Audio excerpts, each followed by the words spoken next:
আজকে আমাদের আলোচনার শিরোনাম হচ্ছে তাগুতি ব্যবস্থা থেকে মুক্ত হয়ে পরিপূর্ণভাবে ইসলামে প্রবেশ করার গুরুত্ব। এই শিরোনামে আমাদের আলোচনার প্রথমে আমি একটি প্রশ্ন রাখতে চাই। আমরা সেই প্রশ্নের উত্তরে আলোচনা করব। তাগুত কি? আবিধানিক অর্থে তাগুত এসেছে আরবি শব্দ ত গ গইন ইয়া। এর মাদি বানালে হয় তগা আর মুজার হলে ইয়াত গ, তগা ইয়াত গ। এর অর্থ হচ্ছে সীমা লঙ্ঘন করা, বিদ্রোহ করা, চরম অবাধ্য হওয়া। তাহলে তাগুত হচ্ছে সীমা লঙ্ঘনকারী, বিদ্রোহকারী, চরম অবাধ্য। ইসলামের পরিভাষায় তাগুত বলতে বোঝায় আল্লাহর পরিবর্তে যাকে মান্য করা হয়।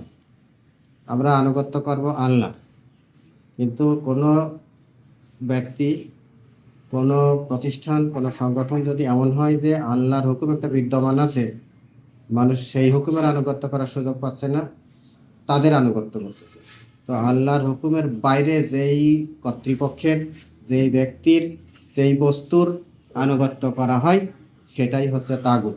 আল্লাহর পরিবর্তে যাকে মান্য করা হয়, উপাসনা করা হয়, আল্লাহর বিধানের বিরুদ্ধে যার কর্তৃত্ব মেনে নেওয়া হয়, আল্লাহর বিধানের বিরুদ্ধে যার কর্তৃত্ব মেনে নেওয়া হয়, সেই কর্তৃত্ব হচ্ছে তাগুত। সেই প্রতিষ্ঠান হোক, ব্যক্তি হোক, রাষ্ট্র হোক, যে ব্যবস্থাপনাই হোক না কেন, সেটাই হচ্ছে তাগুতের হচ্ছে প্রতিবিম্ব, কি বলবো, তাদের হলো প্রতিষ্ঠান। তাগুতের কয়েকটা রূপ হতে পারে এবং তাগুতকে কয়েকভাবে উপস্থাপন করা হয়েছে। শয়তানকে তাগুত বলা হয়েছে, মানুষ শয়তানের আনুগত্য করে, সেজন্য শয়তানকে তাগুত করা বলা হয়েছে। অবাধ্যতার প্রধান আহ্বানকারী হচ্ছে শয়তান। 2 নম্বর হচ্ছে যে সমস্ত মূর্তি পূজা করা হয়, হিন্দুরা পূজা করে, দুর্গা কালী বলি পূজা করে, এরকম আরও যারা মূর্তি পূজা করে, সব মূর্তিগুলো হচ্ছে তাগুত। 3 নম্বর হচ্ছে জালেম শাসক। জালেম শাসকটা আমরা মুসলমানরা আছি, আমরা মা দুর্গার কাছে যাব না, আমরা বুঝে শুনে তুমি ইবলিস, আচ্ছা তোমাকেই তো মানবো, তাও বলবো না। তাহলে খুব পরিষ্কার করে আমাদের মধ্যে যে ফল্ট আমরা দেখতে পাই সেটা হলো জালেম শাসকের কাছে যেয়ে আমরা আনুগত্য মেনে নিই। তাহলে জালেম শাসক আমাদের দেশের মধ্যেও বিদ্যমান আছে। সুতরাং এই শাসকটা আমাদের সামনে সবচাইতে সুস্পষ্টভাবে প্রকাশিত এবং আমাদের উপরে সবচাইতে বেশি ডমিনেন্ট ক্ষমতা খাটাচ্ছে, এবং এইটার দ্বারা আমরা সবচেয়ে বেশি প্রভাবিত, ইনফ্লুয়েন্সড অ্যান্ড অ্যাফেক্টেড। তো এই যে জালেম শাসক, এইটা হচ্ছে যে আল্লাহর বিধানের বিরুদ্ধে শাসন করে এবং নিজেকে মান্য করায়, তাকে মান্য করতে বাধ্য করে, এরকম। আরেকটা পয়েন্ট দেওয়া হয়েছে তাগুত ভ্রান্ত আইন, ভ্রান্ত ব্যবস্থা, যে ব্যবস্থা জনগণের কাছ থেকে আনুগত্য আদায় করে নিচ্ছে, যেটা আল্লাহর আইনের অনুযায়ী নয়। আরেকটা হচ্ছে নিজের নফস, নিজের কামনা বাসনা, এটাকেও মানুষ আনুগত্য করে, মানুষ মনে যা চায় তাই করে। তো সেই নফসও তার কাছে তাগুতের ভূমিকা আসছে। এভাবে 5 ভাবে তাগুতকে উপস্থাপন করা হয়েছে। অর্থাৎ তাগুত মানে কোনো শুধু মূর্তি নয়, আল্লাহর সার্বভৌমত্বে যে কিছু বা যে কেউ, আল্লাহর সার্বভৌমত্বে যে কিছু বা যে কেউ হস্তক্ষেপ করে, সেটাই হচ্ছে তাগুত। আর ইমানের প্রথম শর্ত হচ্ছে তাগুতকে অস্বীকার করা। আমি ইয়াকফুর বিত তাগুত ওয়া ইউমিন বিল্লাহ। যে ব্যক্তি তাগুতকে অস্বীকার করবে সে হলো ইমানের রাজ্যে ঢোকার জন্য প্রথম পদক্ষেপটা সে নিল। তারপর আল্লাহকে একমাত্র রব এবং বিধানদাতা হিসেবে মানা। প্রথমে তাগুতকে অস্বীকার করা, তারপরে আল্লাহ তাআলাকে একমাত্র রব এবং বিধানদাতা হিসেবে মানা হলো ইমানের প্রথম শর্ত। ইবনুল কাইয়িম রাহিমাহুল্লাহ তিনিও তাগুতকে 5 প্রকারে উপস্থাপন করেছেন। তিনিও বলেন যে আত-তাগুতু কাসীরাতুন ওয়া রুউসুহুম খামসাতুন। আত-তাগুতু কাসীরাতুন, তাগুত মেলা আছে, কিন্তু রুউসুহুম, তাদের হচ্ছে রাইস, প্রধানটা যদি হিসাব করি তাহলে 5টা হবে, খামসা হবে, 5। কিন্তু এখানে লিখেছে সেই কিতাবটার নাম হচ্ছে ইলামুল মুকিঈন। আচ্ছা, প্রথমটা তিনিও শয়তান বলেছেন। আর শয়তানও আদ-দাঈ ইলা ইবাদাতি গায়রিল্লাহ, শয়তান আছে গায়রুল্লাহর ইবাদতের দিকে ডাকে। 2 নম্বর পয়েন্ট বলেছেন যে আল্লাহ ছাড়া নিজের ইবাদত চায়, মানুষের কাছ থেকে দাসত্ব আনুগত্য চায় যে ব্যক্তি বা প্রতিষ্ঠান বা গ্রুপ, তারাও তার। যে নিজেকে ইলমে গায়েবের দাবিদার বানায়, ওই জায়গাটা এই পয়েন্ট ছিল না, যে নিজেকে ইলমে গায়েবের দাবিদার বানায়। কেউ কেউ কিন্তু এরকম বলে যে আমাকে হচ্ছে এই যুগের ইমাম করে পাঠানো হয়েছে, ইমামুজ্জামান, হ্যাঁ, অন্য নবীরা তাগুত, ইমামুজ্জামান দাবি করার তাগুত। ইদানিং কে যেন বলছে, আমি আর একটু শুনবো, আলমডাঙ্গার থেকে আমাকে একজন বললো যে আমাদের একজন হলো ইমাম হজরত খিদির আলাইহিস সালামের সাথে তার যোগাযোগ হয় বলে দাবি করেছেন। তাই বললাম যে যোগাযোগটা হওয়া দাবি করার পরে আর কি বলতেছে, খিদির আলাইহিস সালাম ওনাকে কি কি বলতেছেন এটা একটু শুনতে বলছে। তাহলে আমি আবার জিজ্ঞেস করি, জানাবো না। হ্যাঁ, তো খিদির আলাইহিস সালাম যেমন মুসা আলাইহিস সালামকে একটা ওই জাহাজ একটু সামনে যে যে বিপদে পড়তে যাচ্ছে সেটা আগেই জানাই ফেললো, তাই না? ওই শিশুটা যাকে যাকে মারা হলো ও বড় হয়ে কি করবে সেটা খিদির আলাইহিস সালাম আগেই জানাই দিচ্ছে। আর যে প্রাচীর পড়ে যাচ্ছিল সেই প্রাচীরের নিচে সম্পদ লুকানো আছে সেটা সাধারণত চোখে পড়ছে না, এবং এই সম্পদ যারা পাবে তারা এখনো ছোট আছে, বড় হয়ে তুলবে, এই রকমের ফিউচার ব্যাপার স্যাপার খিদির বলছেন হযরত খিদির আলাইহিস সালাম। তো এখন আমাদের এই হাল জামানার যে খিদিরের সাথে কানেক্টেড পারসন, উনি এরকম কোনো ফিউচার কিছু পাচ্ছেন কিনা সেটা আমার একটা জানা দরকার। যদি হয় তাহলে এই ধরনের জানার যদি দাবি করে ফেলে সে লোকও তাগুত। জ্যোতিষীরা তাগুত, গণক, ভবিষ্যৎ বক্তা, এরাও হচ্ছে ওই ওই যে তোমার একটা ভবিষ্যতে ফাঁড়া আছে এটি কাটি উঠতে পারলে 80 বছর বাঁচবা, এই হচ্ছে তাগুত। যে আল্লাহর নিজের নাজিলকৃত বিধান ছাড়া বিচার ফয়সালা করে, আল্লাহর বিধান ছাড়া অন্য আইনে বিচার ফয়সালা করে, উপরটারে ছিল সেটা সে তাগুত। ওয়া মান লাম ইয়াহকুম বিমা আনজালাল্লাহ মান হাকামা বিগাইরিল্লাহ, এটাকে বলে যে মান হাকামা বিগাইরি মা আনজালাল্লাহ, এটা হলো উনি নিজের করে বলছেন, আয়াতকে কোট করেন নাই, বলছেন মান হাকামা বিগাইরি মা আনজালাল্লাহ, আল্লাহ যা নাজিল করেছেন তার বাইরে বিচার করলে সে তাগুত।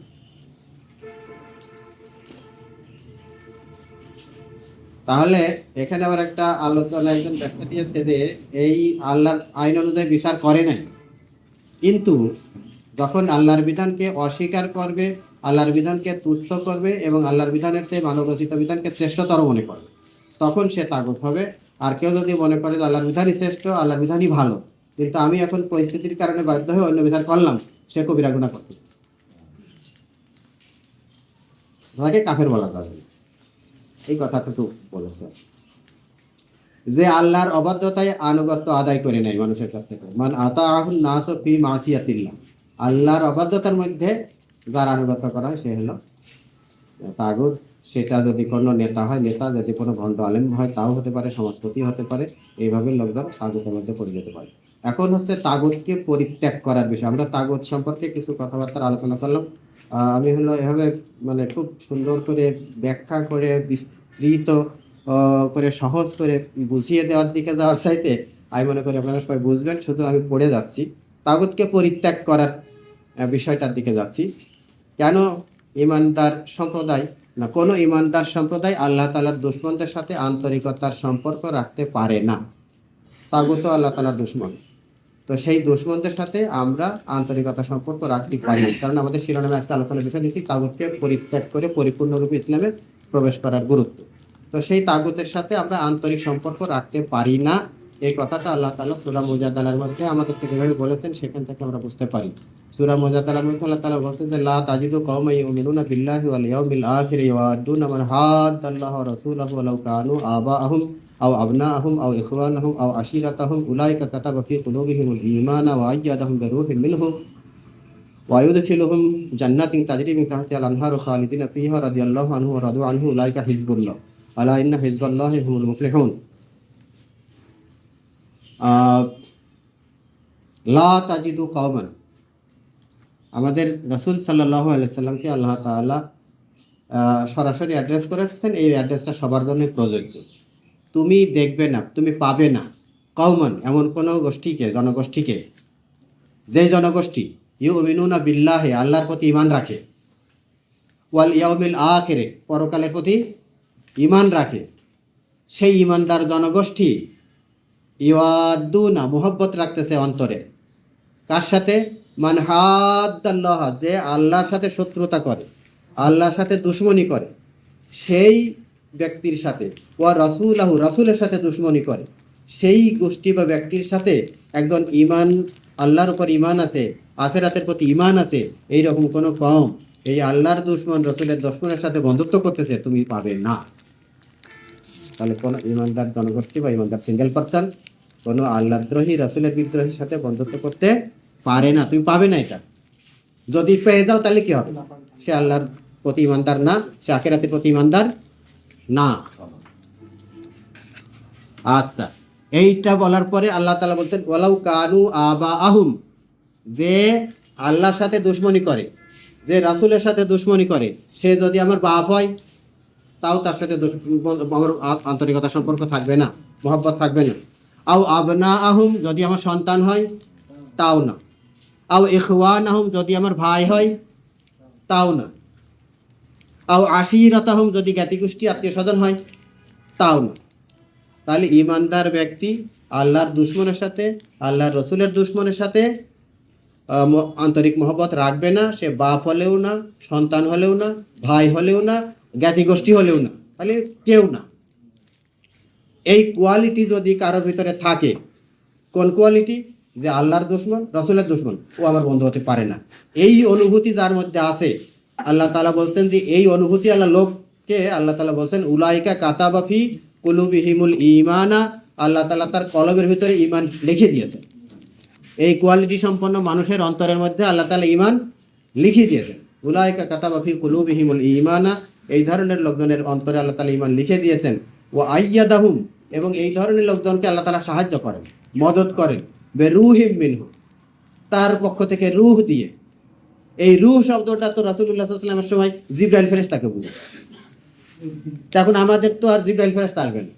সেই জন্য আমি তাফসীর ইবনে আব্বাসে ঢুকেছিলাম যে ছোট করে দেখে আসি যে রূহে মিনহু মানে কি। তো উনি তাফসীর ইবনে আব্বাসে লেখছে বি রাহমাতিন মিনহু, তার রহমত দিয়ে সাহায্য করে। ওয়া ইউকালু, উনি আবার ইউকালু বলছে যে বলা হয় আ'ানাহু, আল্লাহ তাআলা সাহায্য করবেন বি আউনিম মিনহু, তার পক্ষ থেকে আল্লাহ তাআলা বিশেষ মদদ দিয়ে, সাহায্য দিয়ে আল্লাহ তাআলা সাহায্য করবেন। এখানে জিবরাইল আমাদের কাছে এসে সাহায্য করবেন না, আল্লাহ তাআলার বিশেষ মদদ আমাদেরকে সাহায্য করবে যদি আমরা ওই দৃঢ়তার উপরে থাকি। ওয়া ইউদখিলুহুম, আল্লাহ তাআলা শুধু সাহায্যই করলেন না, আল্লাহ তাআলা আরও আমাদেরকে ওয়াদা দিচ্ছেন তিনি প্রবেশ করাবেন এই ঈমানদারদের, যারা হচ্ছে ঈমানের কারণে বাবা, ভাই, সন্তান, আত্মীয় স্বজন, জ্ঞাতিগোষ্ঠীকে পরিত্যাগ করতে পেরেছে, বন্ধুত্বের সম্পর্ক ছেদ করতে পেরেছে, আল্লাহ তাআলা তাদের জন্য ভবিষ্যৎ ওয়াদা দিচ্ছেন। ওয়া ইউদখিলুহুম, তিনি তাদেরকে প্রবেশ করাবেন জান্নাতিন, জান্নাতে, তাজরি মিন তাহতিহাল আনহার, যে জান্নাতে ঝর্ণা দ্বারা প্রবাহিত নিম্নদেশে, খালিদিনা ফিহা, সেখানে তারা চিরকাল থাকবে। রাদিয়াল্লাহু আনহুম, এই সমস্ত লোকজনের প্রতি আল্লাহ খুশি। এই কোয়ালিটি সম্পন্ন লোকের প্রতি বাপ বেজার, ছেলে সন্তান বেজার, আত্মীয় স্বজন বেজার, খুশি কে? আল্লাহ খুশি। রাদিয়াল্লাহু আনহুম ওয়া রাদু আনহু, এরাও আল্লাহর উপরে কি? খুশি। উলাইকা হিজবুল্লাহ, শুধু এই খুশির খবরটুকু দিয়েই শেষ হয়নি, আল্লাহ তাআলা তাদের আরেকটা নামও দিয়ে দিলেন, এরা আল্লাহর দল। আল্লাহরও দল আছে। এই কোয়ালিটি আল্লাহ লোকগুলো আল্লাহর দলের লোক, এরা আল্লাহর দল। আলা, সাবধান, ইন্না হিজবাল্লাহি হুমুল মুফলিহুন, নিশ্চয় আল্লাহ তাআলার দলই সফলতা পাবে, নিশ্চয় আল্লাহ তাআলার দলই সফল কাম হবে। তাহলে আমরা যেভাবেই দেখি না কেন, আমার ওই কোয়ালিটি এনশিওর করলে আমার সফলতার গ্যারান্টি আল্লাহ তাআলা দিয়েছেন। কোন ফর্মে দেবেন সেটা আল্লাহ ভালো জানেন। ভালো, আল্লাহ তাআলার দুশমনদের সাথে আন্তরিক সম্পর্ক রাখলে সঠিক রাস্তা থেকেই হারিয়ে যাওয়া লাগবে। আল্লাহ তাআলার দুশমনদের সাথে যদি আমি আন্তরিক মহব্বত রাখি, তাহলে আল্লাহ তাআলার যে দেওয়া রাস্তা, সিরাতে মুস্তাকিম, আল্লাহ তাআলার দেওয়া যে সাবিল, আমি সেই সাবিল থেকে, সেই তরিক থেকে বিচ্যুত হয়ে যাব। আল্লাহ তাআলা সেই কথাটা সূরা মুমতাহিনার মধ্যে একদম শুরুতে প্রথম নম্বর আয়াতের মধ্যে বলে, সূরা মুমতাহিনা একদম প্রথম নম্বর আয়াত, ইয়া আইয়ুহাল্লাযীনা আমানু, হে ঈমানদারগণ, লা তাত্তাখিযু আদুব্বি ওয়া আদুব্বাকুম, তোমরা গ্রহণ করবে না আমার শত্রু আর তোমাদের শত্রু, তাদেরকে তোমরা গ্রহণ করবে না। কিভাবে গ্রহণ করবে না? আউলিয়া, বন্ধু রূপে গ্রহণ করবে না, শুভাকাঙ্ক্ষী রূপে গ্রহণ করবে না, আপনজন রূপে গ্রহণ করবে না, অভিভাবক রূপে গ্রহণ করবে না। আউলিয়া হলো ওলি শব্দের বহুবচন, ওলির অতগুলো অর্থই হয়, শুভাকাঙ্ক্ষী, আপনজন, বন্ধু, অভিভাবক, এইরকম রূপে আমার যারা দুশমনী করতেছে, তারা যদি তোমরা ইমানদার হও, খাঁটি হও, তাহলে তোমাদেরও দুশমনী করতেছে। এই তোমাদের দুশমন আল্লাহর দুশমনের সাথে এরকম বন্ধুত্ব করতে যাওয়ার দরকার নেই। এখানে হযরত হাতিব ইবনে আবি বালতাআ রাদিয়াল্লাহু তাআলা আনহু সম্পর্কে এই কথাটা সরাসরি আসছে, কিন্তু কথাটা সবার জন্য প্রযোজ্য, সব ক্ষেত্রে সবার জন্যই প্রযোজ্য, সবসময়। তুলকুনা ইলাইহিম বিল মাওয়াদ্দা, আন্তরিক সম্পর্ক নিয়ে তাদের সাথে তোমরা সাক্ষাৎ করবা। ইমানদারেরা আল্লাহ তাআলার দুশমন, ইসলামের মুসলমানদের দুশমন, তাদের কাছে আন্তরিক সম্পর্ক নিয়ে তাদের সাথে দেখা করবা, সাক্ষাৎ করবা, মোলাকাত করবা। ওয়াকাদ কাফারু, অথচ তারা কুফরি করেছে। বিমা যা আকুম মিনাল হক, তোমাদের কাছে যে হক এসেছে, আল্লাহ তাআলার যে নাজিল করা কিতাব এসেছে, আল্লাহ রাসূল এসেছেন, রাসূল সাল্লাল্লাহু আলাইহি ওয়াসাল্লামের মাধ্যমে যে আমরা শিক্ষাগুলো পেয়েছি, সরাসরি সেটা কোরআন মাজিদের আয়াত নাও হতে পারে।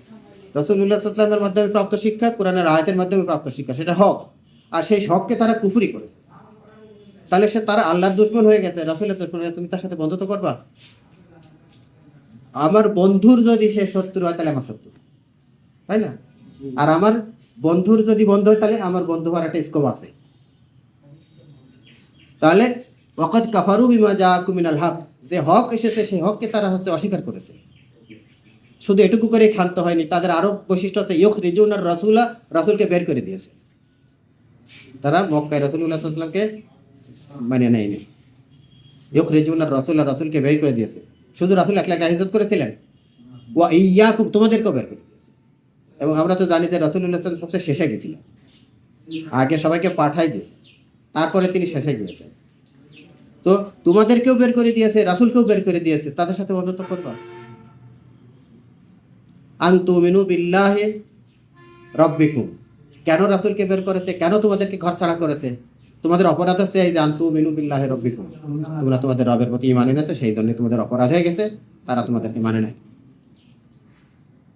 তো ইন কুনতুম খারাজতুম জিহাদান ফি সাবিলি, সেই মক্কা থেকে বাইর হয়ে তোমরা মদিনায় চলে আইছো, তোমরা যদি আল্লাহর রাস্তায় জিহাদের উদ্দেশ্যেই বের হয়ে থাকো, আমার রাস্তায় জিহাদের উদ্দেশ্যে যদি বের হয়ে থাকো, ওয়াবতিগা মারদাতি, আর আমার সন্তুষ্টি হাসিল করাই যদি তোমাদের টার্গেট হয়, আল্লাহকে খুশি করো, অন্য কোনো কাউকে বিয়ে করবো সেই জন্যও না, আর অন্য কোনো মানুষের সাথে শত্রুতা আছে তার মাথায় লাঠি মারবো সেই জন্যও না, বরং আল্লাহকে খুশি করার জন্য যদি তুমি বের হয়ে থাকো, তাহলে কিভাবে গোপন করে, গোপনে তো সিররুনা ইলাইহিম বিল মাওদা, তাদের সাথে গোপনে গোপনে তাদের সাথে বন্ধুত্বের বার্তা নিয়ে তার সাথে যেতে পারো, তার সাথে বলতে পারো। ওয়ানা আ'লামু, এবং মনে রাখবা যে তোমরা গোপনে সাক্ষাৎ করো আর প্রকাশ্যে সাক্ষাৎ করো। ওয়া আনা আ'লামু, আমি জানি। বিমা আখফাইতুম, যা গোপন করো সেটাও জানি। ওয়ামা আ'লামতুম, যেটা এলাম দিয়ে একদম প্রকাশ্যে করো সেটাও জানি। ওয়ামান ইয়াফআলহু মিনকুম, কেউ যদি শত্রুর, আল্লাহর দুশমনের সাথে আর ইমানদারের দুশমনের সাথে এরকম বন্ধুত্ব কেউ যদি করে, ওয়ামান ইয়াফআলহু মিনকুম, তোমাদের ভিতরকার কেউ যদি এরকম করে, সেই লোক ইমানদার দাবি করে, ইমানের পথে চলে, কেউ যদি এরকম করে, ফাকাদ দাল্লা, সে পথভ্রষ্ট হয়ে গেছে, টার্গেট থেকে বিচ্যুত হয়ে গেছে। সাওয়া আস-সাবিল, যেটা সহজ রাস্তা ছিল সেই রাস্তা, যেটা সোজা রাস্তা ছিল, যেটা সিরাতুল মুস্তাকিম ছিল, সেই রাস্তা থেকে পথ তার ডাইভার্ট হয়ে আসল লাইন ছাড়িয়ে অন্য জায়গায় চলে গেছে। তাহলে ওদেরকে পরিত্যাগ করার গুরুত্ব এখানে কত বেশি করে বলা হয়েছে। একটা আয়াত এখানে অনেক যথেষ্ট বড় একটা আয়াত। ইব্রাহিম আলাইহিস সালামের মধ্যে রয়েছে আমাদের জন্য উত্তম আদর্শ। এই সূরার মধ্যে 4 নম্বর আয়াতে আল্লাহ তাআলা বলছেন যে ইব্রাহিম আলাইহিস সালামের মধ্যে তোমাদের উত্তম আদর্শ রয়েছে। এই উত্তম আদর্শ তো কত কিছুই আছে, ওনার কুরবানির ব্যাপারটা আছে, তাই না? তারপরে হলো শিরকের বিরুদ্ধে কথা বলার ব্যাপারটা আছে, নিজের বাবা আত্মীয় স্বজনের বিরুদ্ধে দাঁড়াইছে, কত আছে। কিন্তু এই জায়গাটা উত্তম আদর্শের কথা বলে কোন কথাটা বলছে দেখেন, ইব্রাহিম আলাইহিস সালামের মধ্যে তোমাদের জন্য উত্তম আদর্শ রয়েছে। কদ কানাত লাকুম উসওয়াতুন হাসানাতুন ফি ইব্রাহিম, এটা হলো সূরা মুমতাহিনা 4 নম্বর আয়াত। তোমাদের জন্য আছে উত্তম আদর্শ, উসওয়াতুন হাসানাতুন ফি ইব্রাহিম, ইব্রাহিমের মধ্যে রয়েছে, ওয়াল্লাযিনা মাআহু, ইব্রাহিম আলাইহিস সালামের সাথে যারা আছে ইমানদার তাদের মধ্যেও উত্তম আদর্শ রয়েছে। এখানে যে মহান আদর্শের কথাটা বলা হচ্ছে, ওই আদর্শের অধিকারী একমাত্র নবী, আল্লাহর নবী ইব্রাহিম আলাইহিস সালাম তা না, ওনার হক অনুসারী যারা তাদের মধ্যেও এই কোয়ালিটি ছিল। ওয়াল্লাযিনা মাআহু ইয ক্বালু, যখন ইব্রাহিম আলাইহিস সালাম তার সাথীরা, ক্বালু তারা সবাই বলেছিলেন, লিকওমিহি তাদের কওমকে, ইন্না, এরকম টান দিয়ে বললে নিশ্চয় আমরা, তাই বোঝাবে। আর টান না দিলে হয় কি শুধু নিশ্চয়।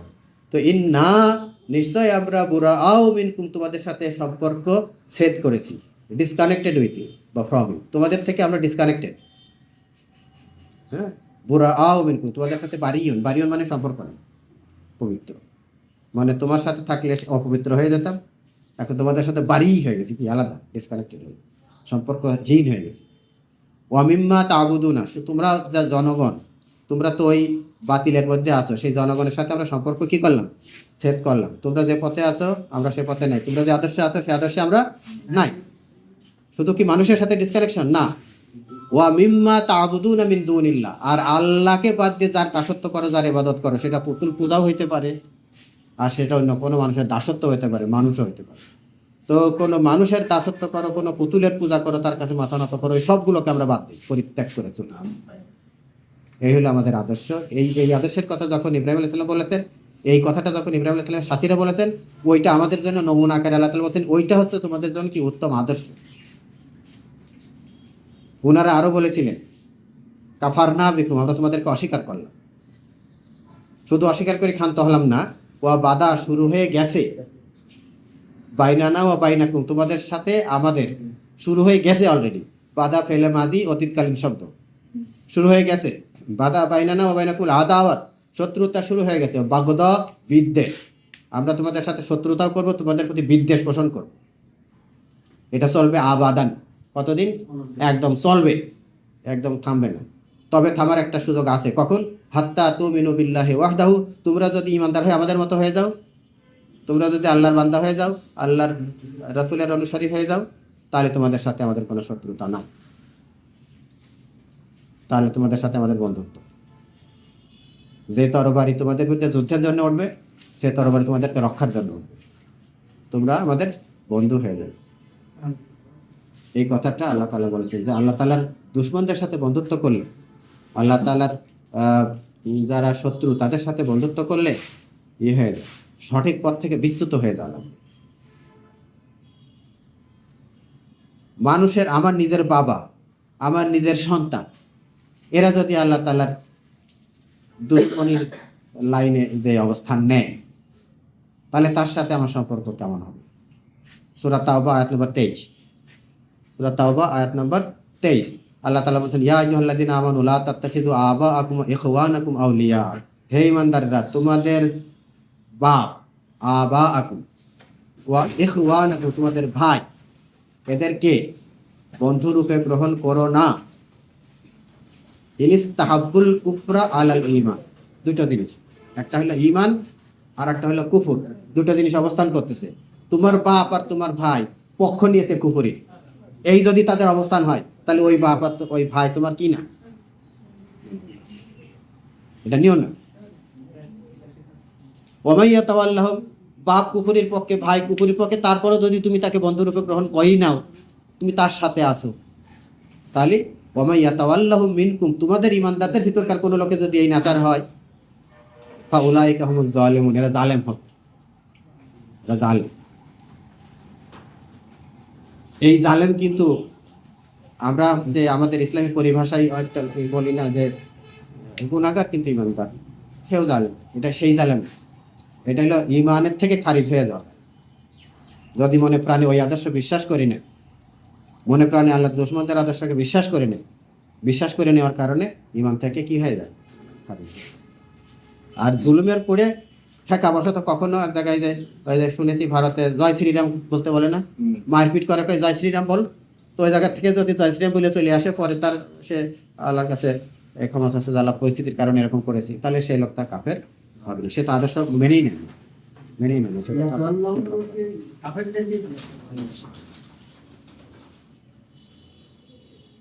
কাফেরদেরকে বন্ধু বানানো বান্দার জন্য আল্লাহ তাআলার শাস্তি পাওনা করে নেওয়ার মতো একটা ব্যাপার, ডিজার্ভ করার মতো একটা ব্যাপার। আমি যদি কাফেরদেরকে বন্ধু বানাই, তাহলে আল্লাহ তাআলা যেসব কারণে মানুষের উপর আযাব দেয়, ওইরকম একটা কারণ আমি ঘটালাম। আল্লাহ তাআলা বলছেন, ইয়া আইয়ুহাল্লাযীনা আমানু লা তাত্তাখিযুল কাফিরিনা আউলিয়া মিন দুনিল মুমিনিন আতুরিদুনা আন তাজালু লিল্লাহি আলাইকুম সুলতানাম মুবিনা, সূরা নেতা আয়াত 144। তোমরা ঈমানদারদেরকে ফেলে থুয়ে কাফেরদের সাথে বন্ধুত্ব করো না। তোমরা কি চাও, ওখানে বলছে আতুরিদুনা, তোমরা কি চাও আন তাজালু লিল্লাহি, আল্লাহর জন্য বানাই দেবে একখান সুলতানাম মুবিনা, সুস্পষ্ট একটা দলিল বানাই দিবা। আল্লাহ তাআলা যে মানুষকে আযাব দেবে, বিনা দলিলে দেবে না, কিন্তু একদম আদালত, আমাদের সরকারের আদালত বলে না, তার বিরুদ্ধে অভিযোগ অকাট্যভাবে, সন্দেহাতীতভাবে প্রমাণিত হয়, তাকে ফাঁসিতে ঝুলিয়ে মৃত্যুদণ্ড কার্যকর করিবার জন্য আদেশ দেওয়া হলো। এরকম বলে তো, এইরকম বান্দাকে আল্লাহ তাআলা জাহান্নামে দেবে, বিনা দলিলে দেবে না, যে তোর কিছু দলিল মলিল লাগবে না, আমি জানি তোর দরকার, তুই চল যা, না। বান্দার যে সমস্ত কারণে আল্লাহ তাআলা আযাব দেবেন তার একটা কারণ হচ্ছে এই যে আল্লাহর দুশমনের সাথে সে বন্ধুত্ব করেছে। আর তুরিদুন আন তাজালু লিল্লাহি আলাইকুম সুলতানা মুবিনা, তোমরা আল্লাহর হাতে একটা দলিল তুলে দিচ্ছ আর শত্রুর সাথে বন্ধুত্ব করে। এই হলো ব্যাপার। ওই যে ভাই বলেন না যে শুধু ওই মামলায় সাপোর্ট করার কারণে কত লোকের ওই পদের থেকে সরকার কি করে দিয়েছে, ক্যান্সেল করে দিয়েছে।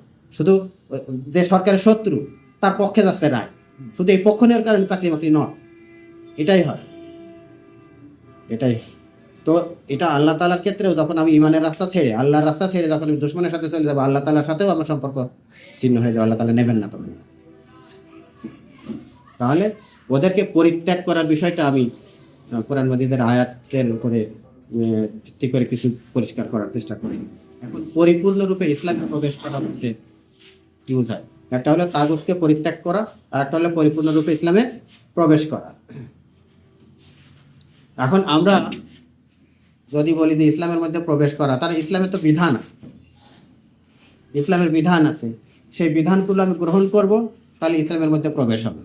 ইসলামের বিধানগুলো আমি রিজেক্ট করব তাহলে প্রবেশ আমার হবে না। ইসলামের বিধানগুলোকে যদি আমরা মোটা দাগে ভাগ করি তাহলে দুই ভাগে ভাগ করতে পারি। কিছু আছে যে একা একাই করা যায়, আমি আজকে রোজা থাকবো, একলা একলাই করা যায়। আবার কিছু আছে সামগ্রিক। তাহলে আমরা ব্যক্তিগত, সামাজিক, রাষ্ট্রীয় এরকম না বলে ব্যক্তিগত এবং রাষ্ট্রীয় এইভাবে বলতে পারি। সমাজ রাষ্ট্র একসাথে করে ফেলে, ব্যক্তিগত আলাদা করে ফেলে। এই দুই রকমের আল্লাহর ইবাদত আছে। ব্যক্তিগত পর্যায়ে নামাজ আছে, রোজা আছে, হজ আছে, পর্দা পুরিতে আছে, হালাল রুজি রোজগারের কথাবার্তা আছে, সত্যি কথা বলবো, মিথ্যে কথা বলবো না, মাদক সেবন করবো না, আমানতদারির হক করবো, হকদারের হক বসাই দেবো, এসব করবো, এসব ব্যক্তিগত কাজ। কিছু আছে আবার রাষ্ট্রীয় পর্যায়ের কাজ, যেমন হচ্ছে আমরা দিনের কাজ অন্যের কাছে পৌঁছাই দেওয়ার কাজটা কিন্তু একলা একলা হবে। তখন অন্তত আমি দাওয়াত দিতে গেলে একটা লোক তো লাগবে, কমপক্ষে দুইজন। তো এরকম যখন প্লুরালিটির দিকে যাচ্ছে তখন দিনই দাওয়াতের কাজ, দিনকে বিজয় করার কাজ, দিনকে প্রতিষ্ঠা করার কাজ, বিচার ফয়সালার কাজ, এইসব কাজগুলো রাষ্ট্রীয় পর্যায়ের কাজের মধ্যে চলে আসবে। যদিও দাওয়াতি কাজটা হচ্ছে রাষ্ট্রীয় পর্যায়ের মধ্যে সীমাবদ্ধ না, ব্যক্তিগত থেকেই শুরু হয়, পরে রাষ্ট্রেও এই দায়িত্ব পালন করে যে না তা না। তো এই হলো দুই রকমের কাজ। এখন কোরআন মাজিদের নির্দেশ থেকে আমরা কিছু আলোচনা করি। আল্লাহ তাআলা কি বলছেন? আল্লাহ এবং তার রাসূলের নির্দেশ আসার পরে ঈমানদারদের জন্য কোনো অপশন থাকে না। পরিপূর্ণরূপে ইসলামের মধ্যে দাখিল হব, আল্লাহ আদেশ করেছে যে দাখিল হও, আর আমি বলবো যে না আমি একটু ভেবে চিনতে দেখি। ঈমানদারের জন্য এই রকমের কোনো খিয়ারাত বলে আরবিতে, খিয়ারাত, আর ইংরেজিতে বলে অপশন, অপশন থাকে না। আল্লাহ তাআলা কোথায় কথা বলেছেন? সূরা আহজাব আয়াত নম্বর 36, ওয়া মা কানা লিল মুমিনিন ওয়ালা মুমিনাতিন, মুমিন আর মুমিনা তার মানে কি? পুরুষ আর নারী। ওয়া মা কানা লিল মুমিনিন ওয়ালা মুমিনাতিন ইযা কাদাল্লাহু ওয়া রাসূলুহু আমরান, কোনো মুমিন পুরুষ এবং নারীর জন্য এই অবস্থান থাকবে না যে ইদা মানে যখন, কদা মানে বিধান করবেন, আল্লাহ আর রাসূল, আল্লাহ এবং আল্লাহ রাসূল যখন কোনো বিধান করবেন আমরান কোনো বিষয়ে, আই ইয়াকুন লাহুমুল খিয়ারাত, তাদের জন্য খিয়ারাত থাকবে, অপশন থাকবে, স্বাধীনতা থাকবে যে আমি এটা গ্রহণ করবো কি করবো না, এটা থাকবে না। আল্লাহ তাআলা কথা বলছেন। ওয়া মান ইয়াসিল্লাহ ওয়া রাসূলাহু, কেউ যদি আল্লাহর হুকুম করেছে, আল্লাহ রাসূল হুকুম করেছে, সে এটা মানছে না। ইয়াসি, আইন সদ দিয়ে লেখা, আসা ইয়াসি, এটা হলো হুকুম অমান্য করাকে বোঝায়, অবাধ্যতাকে বোঝায়। তো যে ব্যক্তি আল্লাহ এবং আল্লাহ রাসূলের অবাধ্য হবে, ফাকাদ দল্লা দলালাম মুবিনা, সুস্পষ্ট গুমরাহির মধ্যে চলে যাবে। আল্লাহর হুকুম, আল্লাহ রাসূলের হুকুম অমান্য করলে সুস্পষ্ট গুমরাহির মধ্যে চলে যাবে। সেই জন্য আল্লাহ এবং আল্লাহর দ্বীনের মধ্যে পরিপূর্ণ দাখিল হয়ে যাওয়াটা নিজের হেদায়েতের উপর থাকার জন্য অপরিহার্য। এটা উত্তম বলা যাবে না, করলে ভালো হয় তাও বলা যাবে না, একদম অপরিহার্য। এটা বাদ দিলে নাই নাই ইমানের মধ্যে নেই।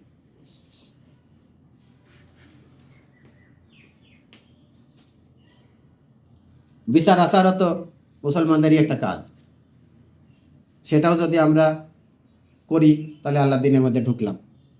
আর যদি ওটা রিজেক্ট করি যে আমরা শরিয়া আইনে বিশ্বাসী না, তাহলে তো আমরা ওর ভিতরে ঢুকলামই না, বাইরে আছি। তো আল্লাহ তাআলা বলছে ঢুকতে, আর আমি আছি কোথায়? বাইরে।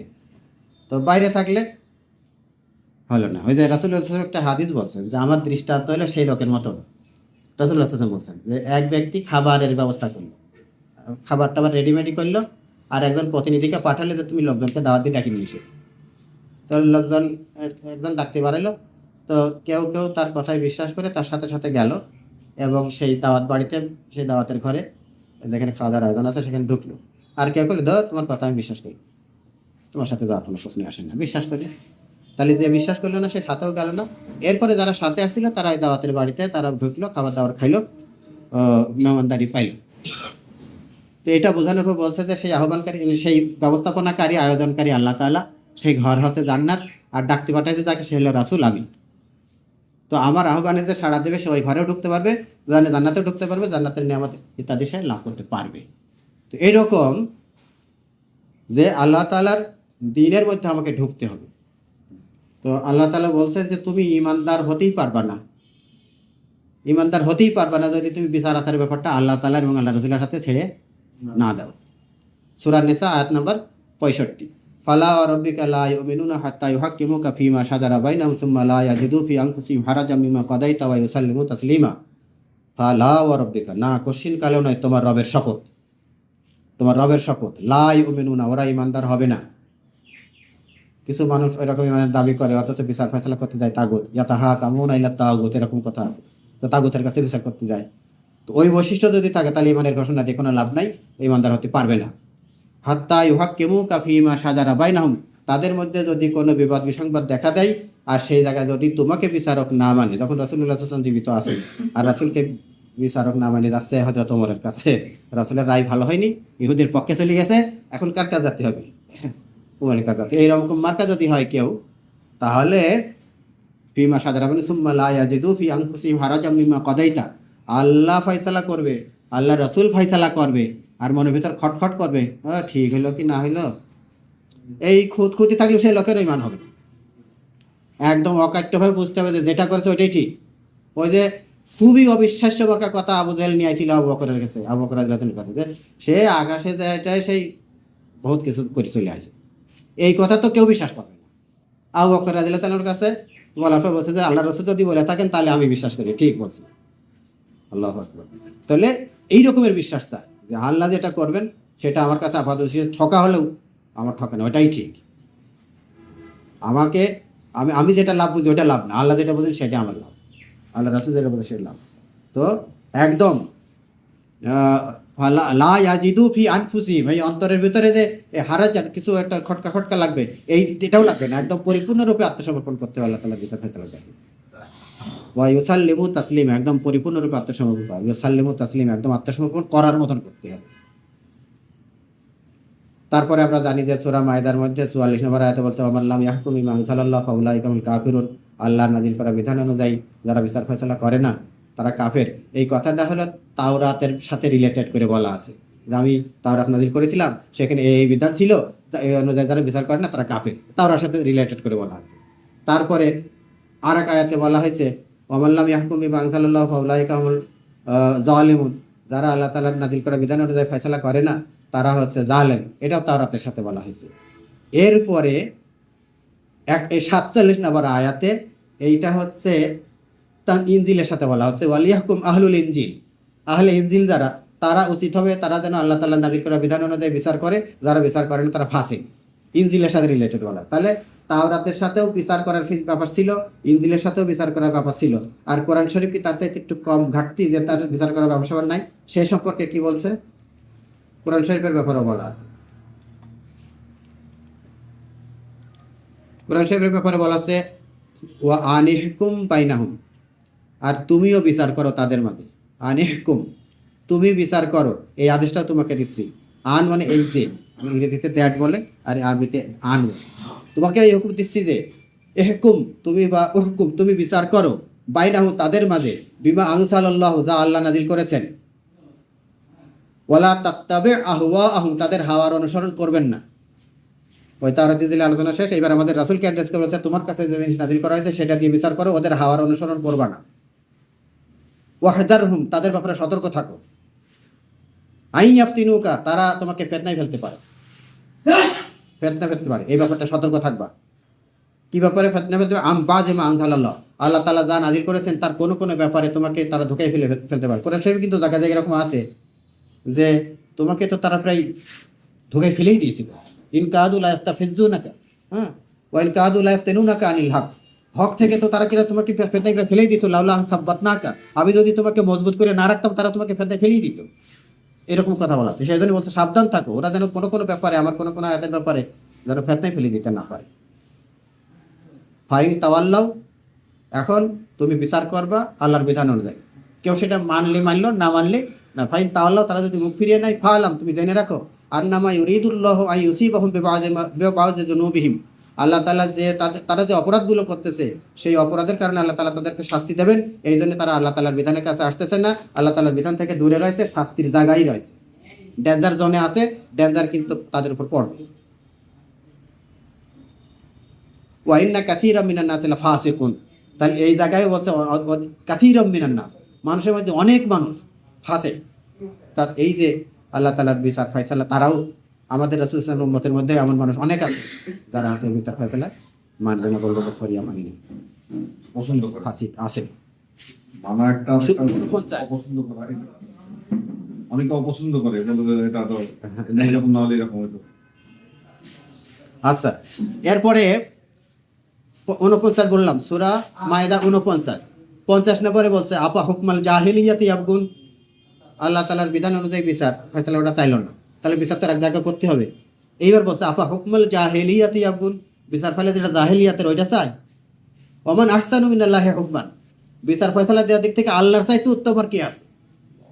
ওমান আহসানু মিনাল্লাহি হুকমান লিকাওমি ইউকিনুন, যারা ইয়াকিন রাখে সেই ইয়াকিনওয়ালা বান্দাদের কাছে আল্লাহর বিধানের চাইতে উত্তম বিধান আর কোনো কিছু হইতে পারে না, শুধু ইয়াকিনের প্রশ্ন। সুতরাং বিচারের ব্যাপারেও আমরা আল্লাহ তাআলার দিনের মধ্যে ঢুকবো, পরিপূর্ণ দিনের মধ্যে প্রবেশ করার মধ্যে এটা একটা বড় দিক। হ্যাঁ, এটা একটা বড় দিক। আমরা এই জায়গাগুলোতে ঢুকতে চাই না, আমরা মিসাক করতে বলে কোনো সমস্যা মনে করবো না। হ্যাঁ, দাড়ি রাখতে বলেও হয়তো হালকা পাতলা কিছু কয়েট হয়ে, যখন যুগ জামানা এখন দাড়ি রাখার একটা প্রচলন শুরু হয়ে গেছে, আজকাল হিন্দু মিন্দু রাখতেছে, সমস্যা হচ্ছে না। কিন্তু এই জায়গাগুলোতে ঢুকতে গেলে একটু সমস্যা। আল্লাহ তাআলা আরো বলেছেন, ইয়া আইয়ুহাল্লাযীনা আমানু দুখুলু ফিস সিলমি কাফাতান ওয়া লা তাত্তাবিউ খুতুওয়াতিশ শাইতান, সূরা বাকারা 208 নম্বর আয়াত। আল্লাহ তাআলা বলেছেন, হে ঈমানদারগণ, তোমরা দ্বীনের মধ্যে পরিপূর্ণ ঢুকে যাও। ওয়া লা তাত্তাবিউ খুতুওয়াতিশ শাইতান, শয়তানের পদাঙ্ক অনুসরণ করো না। তাহলে পরিপূর্ণরূপে না ঢুকে মানুষ কিন্তু আরেকটা পথে তো চলছে। পরিপূর্ণরূপে দিনের বিধান না মেনে আরেকটা বিধান তো মানছে, যে বিধান মানছে, যে পথে চলছে, ওই পথ কার? বলে দিচ্ছে শয়তানের পদাঙ্ক অনুসরণ করে। অর্থাৎ এইটার সাইডে তুমি যে পথে যাচ্ছ ওইটা মনে হচ্ছে যে এইরকম, যে আমি কোনো একটা জায়গা পথ চিনি না, তো বালু টালুর উপর দিয়ে কেউ পাও ফেলে গেছে আর পায়ের একটা ফুটপ্রিন্ট আছে, ওই প্রিন্ট ধরে ধরে আমি আগায় যাচ্ছি। তো তুমি এখন যে পথে আছো, শয়তানের ফেলা পায়ের চিহ্ন ধরে ধরে আগাচ্ছ, শয়তানও যেখানে যাবে তোমরাও সেখানে যাও। শয়তানও জাহান্নামে, তোমাকে বলা হয়েছে যে শয়তান হচ্ছে তোমাদের দুশমন, তাকে দুশমন হিসাবেই গ্রহণ করো। সে ইন্নামা ইউরিদু শাইতানু আই, তোমাদেরকে সে চায় যে হচ্ছে তারা জাহান্নামে নিয়ে যায়, এটা সে শয়তান চায়। এরপরে আমরা আসলাম পরিপূর্ণরূপে দিনের মধ্যে প্রবেশ করার ব্যাপারে। আর কে কি বলেছেন, আমাদের পূর্ববর্তী আলেমগণ কি বলেছেন, যাদেরকে সালাফ বলে। হযরত ইবনে আব্বাস রাদিয়াল্লাহু তাআলা আনহুমা বলেন, উদখুলু ফিস সিলমি কুল্লিহি কাফাতান, কুল্লিহি পুরোটাই ঢুকে যাও। ইমাম কুরতুবী রাহমাতুল্লাহ তাফসীরের মধ্যে বলছেন, আই খুযু বিজামিয়ে আওয়ামিরিহি ওয়া নাওয়াহিহি ওয়া শারাইহি ওয়া আহকামিহি। উনি বলছেন যে আল্লাহ তাআলার সকল আওয়ামের হুকুমগুলো গ্রহণ করো, ওয়া নাওয়াহিহি সে নিষেধগুলো থেকে বিরত থাকো, ওয়া শারাইহি শরীয়তের বিধানগুলো গ্রহণ করে নাও, ওয়া আহকামি আল্লাহ তাআলার যত হুকুম ফয়সালা আছে সেগুলো কি গ্রহণ করে নাও। তাফসীরে কুরতুবীর মধ্যে এই কথা তিনি বলেছেন। ইবনে কাসির রাহিমাহুল্লাহ তার তাফসীরের মধ্যে বলেছেন, আমালু বিজামিয়ে শারাইল ইসলাম ওয়ালা তাতরুকু মিনহা শাইয়ান, আল্লাহ তাআলার শরীয়তের সব বিধানগুলো তুমি আমলের মধ্যে নাও, ওর মধ্যে একটু ছেড়ে দিও না।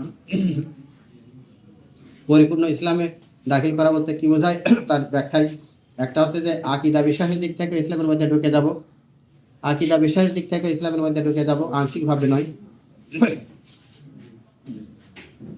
আমরা মুসলমানরা, আমরা তো আল্লাহতে বিশ্বাস করেছি, কিতাবে বিশ্বাস করেছি, ফেরেশতায় বিশ্বাস করেছি, রাসূল, পরকাল, আখিরাত, তাকদীর বিশ্বাস করেছি।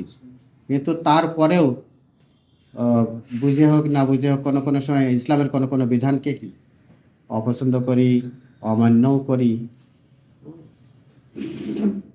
বিশেষ করে পশ্চিমাদের নারীবাদী ধারণা, উইমেন্স এম্পাওয়ারমেন্ট, নারীর ক্ষমতায়ন, এই সমস্ত বিষয়গুলো চাপাই দেওয়ার কারণে আমরা অনেক সময় পরাজিত মানসিকতা অনুভব করি, হীনমন্যতায় ভুগি, যে ওরা যে কথাটা বলছে নারীর ক্ষমতায় ওটাই মনে হয় ঠিক, আর আমরা মুসলমানরা নারীদের হচ্ছে উত্তরাধিকার সম্পত্তিতে বা সম্পত্তি ছেলে যা পায় মেয়ে তার অর্ধেক পায়, আদালতে সাক্ষী দিতে গেলে একজন পুরুষ মাইনাস হয়ে গেলে সেখানে দুইজন মহিলাদের তার রিপ্লেস করা লাগে। তাহলে এই সমস্ত দিক থেকে হচ্ছে মহিলাদেরকে আমরা খাটো করে ফেলেছি। এই জন্য আমরা বলি কি যে ওদের আর ওদের পুরুষ আর মহিলা সমানই, আল্লাহ সমান সমানই করে, আর কিন্তু কিছু বলি না, হীনমন্যতা ভোগী না।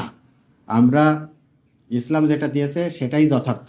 মানুষ যেটা বলছে, মানুষ আল্লাহ তাআলা মানুষের স্রষ্টা, কাকে কোন পজিশনে বসালে তার লং টার্মে ভালো হবে না বন্ধু আল্লাহ তাআলা ভালো জানে। এখানে পণ্ডিতি করে কাকে কোন ভূমিকায় আনতে হবে সেটা আমরা করলে বিকল হয়ে যাবে। তাহলে আল্লাহ তাআলা বলছেন সূরা বাকারার মধ্যে 85 নম্বর আয়াতে আল্লাহ তাআলা বলছেন যে আফা তুমিনুনা বিবাদিল কিতাবে ওয়া তাকফুরুনা বিবাদ। তাহলে পরিপূর্ণ দাখিল হওয়ার ব্যাপারে কথা হচ্ছে যে আল্লাহ তাআলা বলছেন তোমরা কি কিতাবের কিছু অংশের প্রতি ঈমান পোষণ করবা, বিশ্বাস করবা, আফা তুমিনুনা বিশ্বাস করবা, বিবাদিল কিতাব, বাদ মানে হলো কিছু অংশ, ওয়া তাকফুরুনা বিবাদ এবং অস্বীকার করবা কিছু। যদি এইরকম করো তাহলে কি হবে, ফামা জাযাউ মান ইয়াফআলু যালিকা মিনকুম, কেউ যদি এইরকম করে কিছু বিশ্বাস করে আর কিছু অবিশ্বাস করে তাহলে তার অবস্থাটা হলো এরকম, ফামা জাযাউ মান ইয়াফআলু যালিকা মিনকুম ইল্লা খিজিউন ফিল হায়াতিদ দুনিয়া, দুনিয়ার জীবনে তার জন্য লাঞ্ছনা আছে, ওয়া ইয়াউমাল কিয়ামা, কিয়ামতের দিবসেও তার জন্য লাঞ্ছনা রয়েছে, ওয়া ইউরাদ্দুনা ইলা আশাদ্দিল আযাব, লাঞ্ছনা তো দুনিয়াতে আছেই, আবার আখিরাতে তাদেরকে নিয়ে যাওয়া হবে।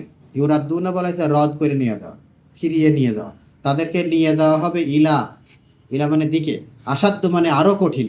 একটা আযাব যদি বলা হয় তারপরে যদি আসাধ্য বলা হয় তাহলে আগে যেটা বলা হলো পরেরটা তার চাইতেও কঠিন। এটা হলো আরবির কম্পারেটিভ ডিগ্রি।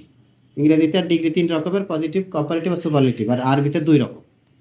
তো আসাধ্য হলো ইসমের তাফসীলের সিগা, এখানে বলা হয়েছে আসাদ্দিল আযাব, কঠিনতর অথবা কঠিনতম। তো আগে যেটা বলা হয় তার সাথে কঠিনতর আযাবের দিকে আল্লাহ তাআলা নিয়ে যাবেন। ওমাল্লাহু বিগাফিলিন আম্মা তা'মালুন, মনে রাখবা যে তোমরা যে আমল করতেছো আল্লাহ তাআলা সে ব্যাপারে বেখবর নন, গাফেল নন, সব কিছু তিনি জানতেছেন। তাহলে এই রকমের সতর্কতা দিয়ে বলছে পরিপূর্ণরূপে দাখিল হয়ে যাও, আমলে পরিপূর্ণতা থাকবে, আমি সালাতে থাকবো, সাওমে থাকবো, যাকাতে থাকবো, লেনদেনে হালাল হারামটা মেনে চলবো। কেউ কেউ আছে এরকম, অফিসে ঘুষ ঘুষ সবই খাই যাচ্ছে পাইকারি হারে, আবার নামাজ পড়তে পড়তে কালো দাগও ফেলাবে, তাই না? তাহলে সে পরিপূর্ণ দাখিলতা কিন্তু পারল না। সত্যবাদিতা, আমানতদারি, সামাজিক জীবনে ইনসাফ করা, অধিকার রক্ষা করা, এই জিনিসগুলো। আবার কেউ কেউ মসজিদের মধ্যে থাকুক ইসলামী আলোচনা, মসজিদের বাইরে নয়, এইগুলোও কিন্তু পরিপূর্ণরূপে মানতে পারল না। আবার রাজনৈতিক আলোচনা মসজিদে নয়, এরকম কিছু লোক আছে না? কিন্তু ইসলামের তো রাজনীতি বলি আর হচ্ছে ব্যক্তিগত নীতি বলি সবই তো আল্লাহ তাআলার বিধান অনুযায়ী হবে, সেটাও তো ইসলাম, সেটাও তো এবার সে কথা মসজিদের মধ্যে বলা যাবে না। এই কথা নিয়ে যারা অবস্থান করতেছে তারাও তো পরিপূর্ণরূপে দাখিল হতে পারে নাই, দাখিল হয়নি। আনুগত্য করা, পরিপূর্ণরূপে আল্লাহ তাআলার আনুগত্য করা, কিছু মানবো কিছু মানবো না বললে হবে না। কোনো গুনার কাজকে হালাল মনে করবো না। আমি ইসলাম গ্রহণ করেছি এই কথার জন্য কখনো মনের মধ্যে হীনমন্যতায় ভুগবো না। ওই যে ওয়ামান আহসানু কাওলাম মিম্মান দাআ ইলাল্লাহি ওয়া আমিলা সালিহান ওয়া ক্বালা ইন্নানি মিনাল মুসলিমিন, তার চাইতে উত্তম কথা আর কার হইতে পারে যে মানুষকে আল্লাহ তাআলার দিকে ডাকে, নেক আমল করে বলে আমি মুসলমান। নিজের পরিচয় লুকায় থাকা এইটা পরিপূর্ণ ইমানদারের পরিচয় না, সে দুর্বল মাত্রা। ইসলামে পরিপূর্ণরূপে প্রবেশ করতে তাকিদ দেওয়া হলো, বুঝলাম এটার গুরুত্ব কতখানি, তাও কিছুটা বোঝা গেছে, আরো কিছু কথা আসবে। আল্লাহ তাআলা বলেছেন যে আল্লাযিনা আমানু দুখুলু ফিস সিলমা কাফা, ঢুকে যাও পরিপূর্ণরূপে। 208 নম্বর আয়াত বাকারা। ইবনে কাসির রাহিমাহুল্লাহ বলেছেন হাদা আমরুন বিল আখযি বিজামিল ইসলাম, এই আদেশটা হচ্ছে ইসলামের যাবতীয় হুকুম গ্রহণ করার উপরে এই আদেশটা দেওয়া হয়েছে। আল্লাহর সন্তুষ্টি এবং নাজাতের একমাত্র পথ, এই হলো কথা। আমি যদি আল্লাহ তাআলার দ্বীনের মধ্যে পরিপূর্ণরূপে ঢুকে যাই তাহলে আল্লাহ তাআলা আমার উপরে সন্তুষ্ট হবেন, আর পরকালে আমার জন্য নাজাতের ব্যবস্থাটা হবে। আল্লাহ তাআলা বলেন ওয়া রাদিতু লাকুমুল ইসলামা দীনান, এই কথাটা বলছেন আল্লাহ তাআলা যে আল ইয়াউমা আকমালতু লাকুম দীনাকুম ওয়া আতমামতু আলাইকুম নি'মাতি ওয়া রাদিতু লাকুমুল ইসলামা দীনা। রাদিতু লাকুমুল ইসলামা দীন, আমি তোমাদের জন্য যে দিন দিয়েছি খুশি হয়ে, সেই দিনটা হচ্ছে কি ইসলাম। তো তো সেই ইসলাম নিয়ে যদি তোমরা খুশি থাকো তাহলে আমিও তোমাদের উপরে কি খুশি। যখন রাসূলুল্লাহ সাল্লাল্লাহু আলাইহি ওয়াসাল্লাম রাগ করতেন তখন ওনার রাগটাকে প্রশমিত করার জন্য হযরত ওমরের মনে এরকম একটা ঘটনা আছে, তিনি বলেছিলেন এরকম, রাদিতু বিল্লাহি রাব্বা ওয়া বিল ইসলামি দীনান ওয়া বি মুহাম্মাদিন নাবিয়্যা, আমি ইসলামকে দ্বীন হিসেবে পেয়ে খুশি, আর আল্লাহকে রব হিসেবে পেয়ে খুশি, আর মুহাম্মদ সাল্লাল্লাহু আলাইহি ওয়াসাল্লামকে নবী হিসেবে পেয়ে খুশি। এই কথাটা তিনি বলেছিলেন বারবার। ওনার হাতে একবার তাওরাতের একটা কপি দেখে রাসূলুল্লাহ সাল্লাল্লাহু আলাইহি ওয়াসাল্লাম রাগ করেছিলেন এরকম। তাহলে আল্লাহ তাআলাও খুশি হবেন আর আমার নাজাতের ব্যবস্থাটাও হবে যদি আমি দ্বীনের মধ্যে পরিপূর্ণরূপে প্রবেশ করি। শয়তানের পথ থেকে রক্ষা পাওয়ার উপায়, আমি যদি দ্বীনের মধ্যে প্রবেশ করি তাহলে শয়তানের পথ থেকে রক্ষা পাও। আল্লাহ তাআলা কি বলছেন, ওলা তাত্তাবিউ খুতুওয়াতিশ শাইতান, দ্বীনের মধ্যে পরিপূর্ণ ঢুকো, শয়তানের পদাঙ্ক অনুসরণ করো না। তাহলে আমি যখন পরিপূর্ণ রূপে ঢুকছি তখন শয়তানের পথ কি আসছে, আমি সাইডে আসতে পারতেছি। তাহলে শয়তানের পথ থেকে বাঁচার জন্য দ্বীনের মধ্যে পরিপূর্ণ রূপে ঢোকাটা শর্ত, এবং এটা হচ্ছে উপায়। ইমাম কুরতুবী রাহমাতুল্লাহ আলাইহি বলেছেন, মান তারাকা শাইআন মিনাশ শারিয়াতি ফাকাদ ইত্তাবা আশ-শাইতানা। ইমাম কুরতুবী রাহমাতুল্লাহ আলাইহি বলেছেন, মান তারাকা শাইআন মিনাশ শারিয়া, শরীয়তের কোনো বিষয় যদি কেউ ছেড়ে দেয়, তারাকা, তাহলে কি ফাকাদ ইত্তাবা আশ-শাইতানা, সে শয়তানের ইত্তেবা করে ফেলছে। তাহলে আমরা শয়তানের ইত্তেবা থেকে বাঁচতে হলে দ্বীনের মধ্যে ঢুকতে হবে। দ্বিমুখী জীবন ও নৈতিক সংকট থেকে মুক্তি, ওই যে আফাতুমিনুনা বিবাদিল কিতাব ওয়া তাকফুরুনা বিবাদ, ওখান থেকে এটা বোঝাচ্ছে দ্বিমুখী জীবন, কিছু মানবো কিছু মানবো না, এটা নয়, বরং পরিপূর্ণরূপে গ্রহণ করে নেওয়ার দ্বারা একমুখী। সেই ইব্রাহিম আলাইহিস সালামের কথার মতো যে হানিফা, তাই না, ইন্নী ওয়াজ্জাহাতু ওয়াজহিয়া লিল্লাযী ফাতারাস সামাওয়াতি ওয়াল আরদা হানিফা, একনিষ্ঠভাবে তার দিকে মুখ ফিরাই নিলাম, তার দিকে মুখ ফিরাই, এইরকম হানিফা, একনিষ্ঠভাবে তার দিকে ফিরে যেতে হবে। দুই লাইনে চলা যাবে না। দুনিয়া এবং আখেরাতে কল্যাণের চাবিকাঠি হচ্ছে দ্বীনের মধ্যে প্রবেশ করা। সূরা নাহাল আয়াত নাম্বার 97, মানে আমিলা সালিহাম মিন যাকারিন আও উনসা, কেউ যদি নেক আমল করে, সে পুরুষ হোক আর নারী হোক, ওয়া হুয়া মুমিন, ঈমানের সাথে নেক আমল করতে হবে। ঈমানের বাইরে নেক আমল করলে সেটা দুনিয়াতে কিছু ফায়দা দেবে, আখেরাতে কোনো ফায়দা দেবে না। তাহলে ঈমানের সাথে নেক আমল যে করবে, মিন যাকারিন আও উনসা ওয়া হুয়া মুমিন ফালানুহিয়ান্নাহু হায়াতান তাইয়্যিবাতান, তাকে আমি একটা জীবন দেব, সেই জীবনটা হচ্ছে হায়াতে তাইয়্যিবা, পবিত্র জীবন, নিষ্কলুষ জীবন। অনেক সময় যে মানুষরা প্রশংসা করতে যায়, কোনো কোনো লোককে বলে কি ক্লিন ইমেজের মানুষ, ক্লিন ইমেজের মানুষ, তার কোনো দোষ দেওয়ার মতো কিছু পাওয়া যায় না, ক্লিন ইমেজ। তো সত্যিকার অর্থে ইমানদার মানুষ, আল্লাহ তাআলার প্রতি যদি আমার সত্যিকারের ইমান থাকে, সহি ইমান থাকে, তাহলে আমার কাজ কামে ক্লিন থাকে। আমাকে অভিযোগ করবে কোনো বড় রকমের একটা এরকমের অভিযোগ করার কোনো ইস্যু খুঁজে পাবে না। আমার লেনদেনে মানুষেরকে ঠকাইছি, কারো অধিকার হরণ করেছি, ওয়াদা খেলাপ করেছি, ওয়ারিশের সম্পত্তি থেকে বঞ্চিত করেছি, বা অন্য কোনো বড় ধরনের কবিরা গুনার মধ্যে জড়াই পড়ছি, এরকমের কোনো ইস্যু নিয়ে এসে আমাকে দেখাতে পারবে না। এরকম ক্লিন ইমেজ আসবে, হায়াতান তাইয়্যিবা, উত্তম চরিত্র জীবন আমাকে আল্লাহ তাআলা দেবেন। ওয়ালা নাজিজিয়ান্নাহুম, আল্লাহ তাআলা আমাকে প্রতিদান দেবেন কিরকম, ওয়ালা নাজিজিয়ান্নাহুম আজরাহুম বিআহসানি মা কানু ইয়ামালুন, আমি যে সর্বোত্তম আমল যে করেছি সেই আমলের অনুযায়ী, সেই আমলের বেসিসে আল্লাহ তাআলা আমাকে পুরস্কৃত করবেন, এরকম অনুবাদ করা হয়েছে যে আমি যত আমল করেছি তার মধ্যে সবচেয়ে সুন্দর আমলের বেসিসে আমাকে পুরস্কার দান করবেন, এরকম একটা আছে। আবার এরকমও সম্ভব যে আল্লাহ তাআলা যে বিধান দিয়েছেন সেই আমলই তো সবচেয়ে উত্তম আমল। তো সেই আমলটা আমি যেহেতু করতেছি, তো সেই আমল অনুযায়ী আল্লাহ তাআলা আমাকে প্রতিদান দেবেন। রাসূলুল্লাহ সাল্লাল্লাহু আলাইহি ওয়াসাল্লাম বলেছেন, তারাকতু ফীকুম আমরাইনি লান তাদিল্লু মা তামাসসাকতুম বিহিমা কিতাবাল্লাহি ওয়া সুন্নতি, আমি দুটো জিনিস রাখলাম, আল্লাহর কিতাব, আমার সুন্নাত, যদি এটা আঁকড়ে ধরো তোমরা পথভ্রষ্ট হবে না। তাহলে দিনের মধ্যে আমরা যদি প্রবেশ করি তাহলে পথভ্রষ্ট হওয়ার থেকে কি রেহাই পাওয়া যায়। তাগুতকে অস্বীকার করা সম্পর্কে কোরআন মাজিদে আর কিছু কথা আছে, ফামাই ইয়াকুর বিত-তাগুতি ওয়া ইউমিন বিল্লাহ ফাকাদ ইসতামসাকা বিল উরওয়াতিল ওয়াসকা, কেউ যদি হচ্ছে তাগুতকে অস্বীকার করে আর আল্লাহর প্রতি ঈমান পোষণ করে। ভাই যেমন বলে যে ঈমান মানে মেনে নেওয়া, আর কুফরি মানে অমান্য করা, তার কুফরকে অমান্য করব আর আল্লাহকে মেনে নেব, এটা যদি করতে পারি, ফাকাদ ইসতামসাকা বিল উরওয়াতিল ওয়াসকা, তাহলে সে ধরেছে একটা মজবুত হাতল। আমি যদি পড়ে যাই আমি যদি কোনো মানে অপদস্থ অবস্থা থেকে উঠতে চাই, তাহলে আমাকে তোলার জন্য একটা অবলম্বন লাগবে। আল্লাহ তাআলা বলছে যে কুফরকে, তাগুতকে অস্বীকার করার দ্বারাই আর আল্লাহকে মেনে নেওয়ার দ্বারাই সে এমন একটা হাতল অবলম্বন করেছে যার কোনো বিচ্যুতি নাই, তাকে জান্নাত পর্যন্ত টেনে নিয়ে যাবে, বিচ্যুতি নাই। এটা সূরা বাকারা 256। কুফর অস্বীকার মানে কি? সম্পূর্ণরূপে প্রত্যাখ্যান করা, বৈধতা না দেওয়া, মান্য না করা। ওয়ামাই ইয়াকফুর বিত-তাগুত, তাগুতকে অস্বীকার করো, এটা কি? সম্পূর্ণরূপে প্রত্যাখ্যান করা, বৈধতা না দেওয়া, মান্য না করা, এরকম একটা ব্যাখ্যা আছে। ইবনে কাসির রাহমাতুল্লাহ আলাইহি বলেছেন, ওয়াল কুফরু বিত-তাগুতি হুয়া বুগযুহু ওয়া তারকুহু ওয়াল বারাআতু মিনহু ওয়া মিন আহলিহি। ইবনে কাসির রাহমাতুল্লাহ আলাইহি এই যে তাগুতের প্রতি কুফরি করতে হবে, সেই কুফরির দ্বারা ইবনে কাসির রাহমাতুল্লাহ আলাইহি কি বলছেন? ওয়াল কুফরু বিত-তাগুতি হুয়া বুগযুহু, তার সাথে আমার হচ্ছে রাগারাগি বিদ্বেষ থাকবে, ওয়া তারকুহু, তাকে তরক করব, ছেড়ে দিব, ওয়াল বারাআতু মিনহু, তার সাথে ডিসকানেকশন করব, ওয়া মিন আহলি, তার যারা আহল অনুসারীরা আছে তার সাথে আমার ডিসকানেকশন। তাহলে আমি তাগুতকে অস্বীকার করলাম। তাগুতকে অস্বীকারের 4টা স্তর এসছে। একটা হলো বিশ্বাসের দিক থেকে, যে তাগুতের যে সমস্ত কর্মকাণ্ড তার বিশ্বাসের দিক থেকে আমি ভালো মনে করব না, বেটার মনে করব না, আল্লাহটাই বেটার। এবং কথায় তাগুতকে সত্য বলবো না, ন্যায্য বা বৈধ বলে প্রশংসা করব না।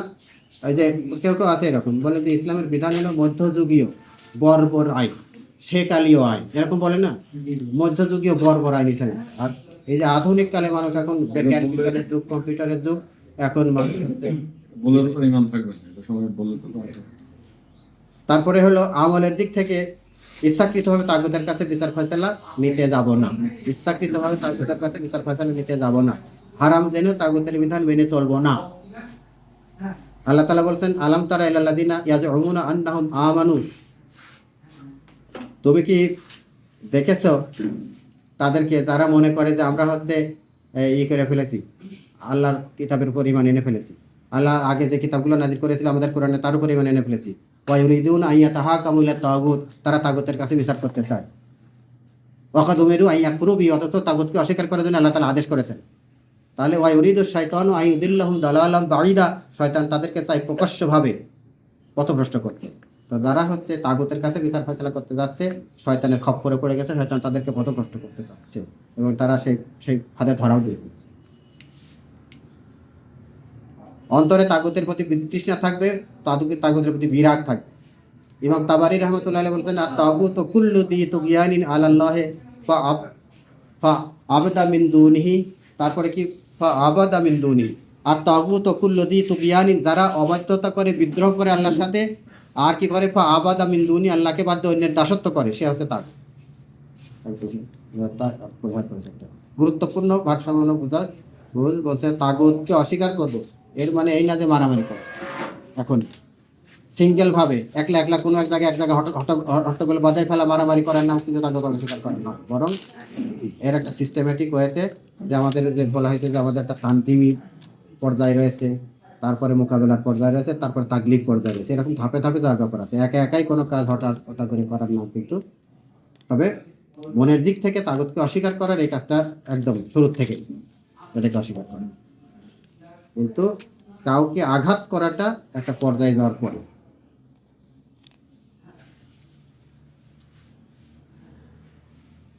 তাহলে আল্লাহ তাআলা কোরআন মাজিদের মধ্যে, আল্লাহ তাআলার রাসূলের মধ্যে, হাদিসের মধ্যে, এবং আমরা বিশিষ্ট তাফসীরের মধ্যে তাগুত সম্পর্কে ধারণা পেয়েছি। তাগুত থেকে বেরিয়ে না আসলে ইমানের মধ্যে ঢোকাই যাচ্ছে না, সেজন্য বিচার ফায়সালার ব্যক্তিগত আমল, রাষ্ট্রীয় আমল, সব ক্ষেত্রে ইসলামের মধ্যে প্রবেশ করা, তাগুতকে অস্বীকার করা, এটা হচ্ছে আমাদের সামারি ছিল।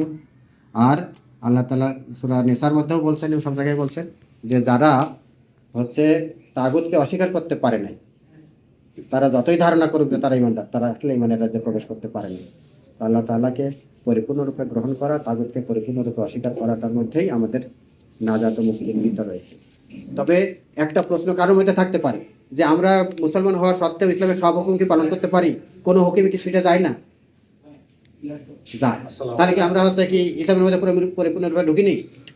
আমার সব আমল যদি করতে নাও পারি, তাও আমরা পরিপূর্ণরূপে ঢুকেছি। কারণ কি, একটা ছাত্র যখন প্রশ্ন নিয়ে 100 মার্কের অ্যান্সার দেওয়ার জন্য বসে, 5 মার্ক 10 মার্ক ছুটে যায়, সে দুঃখ করে যে হ্যাঁ 5 মার্ক ছুটে গেল, তাহলে সে প্রশ্নটাকে মানিয়ে নিয়েছে এবং ওইটার সর্বোচ্চ চেষ্টা করে সে আসে, যদি না পারে তার জন্য দুঃখ করে। এরকম আমি যে আমলটুকু করতে পারি না তার জন্য আমার মনের মধ্যে আফসোস আছে, আমি ওই বিধানটাকে অস্বীকার করি না, সেই জন্য আমি সবটুকুর প্রতি ইমান পোষণ করি। সেই জন্য ব্যর্থতাটুকুর জন্য আল্লাহ তালার কাছে ক্ষমা চাই। এটা হলো আমার ইমানের মধ্যে পরিপূর্ণ দাখিল হয়নি বলে বলা যাবে না, আমাদের ইমানের মধ্যে পরিপূর্ণ দাখিল হয়েছে, আমাদের কিছু ঘাটতি থাকবে, সেটা আমরা চেষ্টা করবো ওভারকাম করার। আল্লাহ তালা আমাদেরকে তাওফিক দান করুন, আমিন। ওয়া আখিরু দাওয়ানা আলহামদুলিল্লাহি রাব্বিল আলামিন।